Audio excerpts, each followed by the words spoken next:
UP board के प्यारे विद्यार्थियों, आप सभी का हमारे यूट्यूब चैनल रिस्पॉन्सिव क्लासेस में स्वागत है।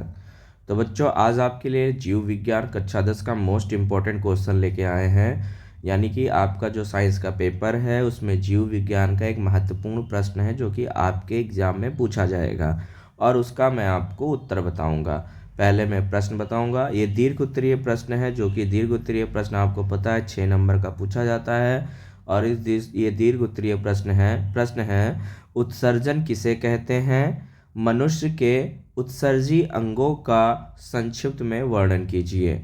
ये आपका 6 मार्क्स का क्वेश्चन है, मोस्ट इम्पोर्टेंट क्वेश्चन है, आपके 2025 के एग्जाम में आएगा। तो उत्तर लिखेंगे उत्सर्जन को एक्सक्रीशन बोलते हैं। जैविक प्रणाली की एक आवश्यक प्रक्रिया है जिसमें शरीर में उत्पन्न हानिकारक और अनावश्यक अपशिष्ट पदार्थों को बाहर निकाला जाता है। ये उत्सर्जन हो गया। ये अपशिष्ट पदार्थ भोजन के पाचन, पोषक तत्वों के अवशोषण और कोशिकीय चयापचय मेटाबॉलिज्म के दौरान बनते हैं। उत्सर्जन प्रक्रिया के माध्यम से इन पदार्थों को बाहर निकालकर शरीर को स्वस्थ रखा जाता है। यदि इन अपशिष्टों को शरीर से बाहर नहीं निकाला जाए तो ये शरीर के लिए विषैले साबित हो सकते हैं और विभिन्न प्रकार की बीमारियों का कारण बन सकते हैं।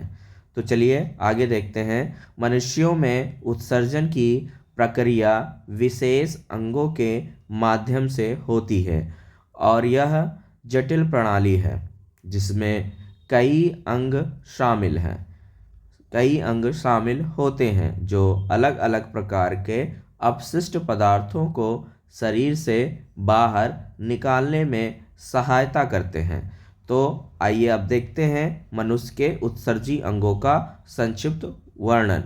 और पहला अंग है गुर्दा यानी कि किडनीज। गुर्दे उत्सर्जन प्रणाली का सबसे मुख्य अंग होते हैं। प्रत्येक मनुष्य के शरीर में 2 गुर्दे होते हैं जो कि पीठ के निचले भाग में स्थित होते हैं।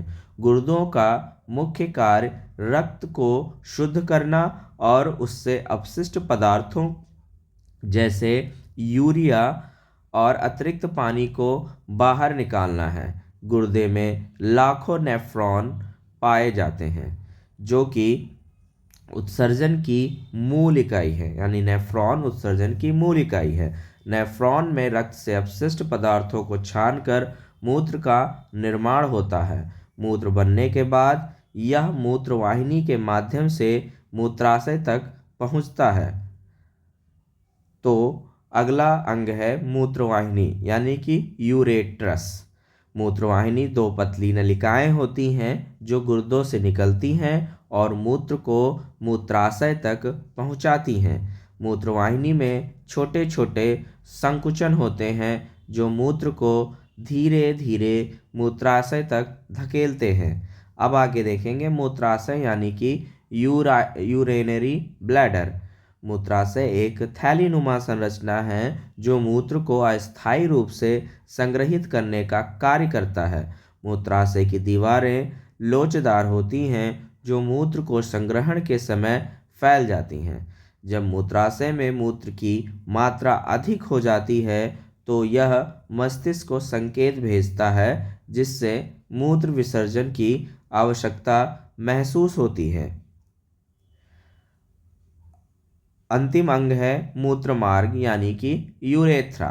मूत्रमार्ग एक नलिका होती है जो मूत्राशय से बाहर की ओर खुलती है। मूत्रमार्ग के माध्यम से ही मूत्र शरीर से बाहर निकलता है। मूत्रमार्ग के अंतिम छोर पर एक पेशी होती है जिसे हम स्वयं नियंत्रित कर सकते हैं और इसे संकुचन करके मूत्र को रोक सकते हैं। तो साथियों, वीडियो अगर अच्छी लगी हो तो वीडियो को लाइक करना, चैनल को सब्सक्राइब करना और कमेंट करना कि आपको किस प्रश्न का उत्तर चाहिए। यानी कि आपको बायो में विज्ञान से रिलेटेड कौन से टॉपिक पे वीडियो चाहिए, आप ज़रूर कमेंट करें, आपको वीडियो बना के दिया जाएगा। मिलते हैं नेक्स्ट वीडियो में, तब तक के लिए नमस्कार, जय हिंद।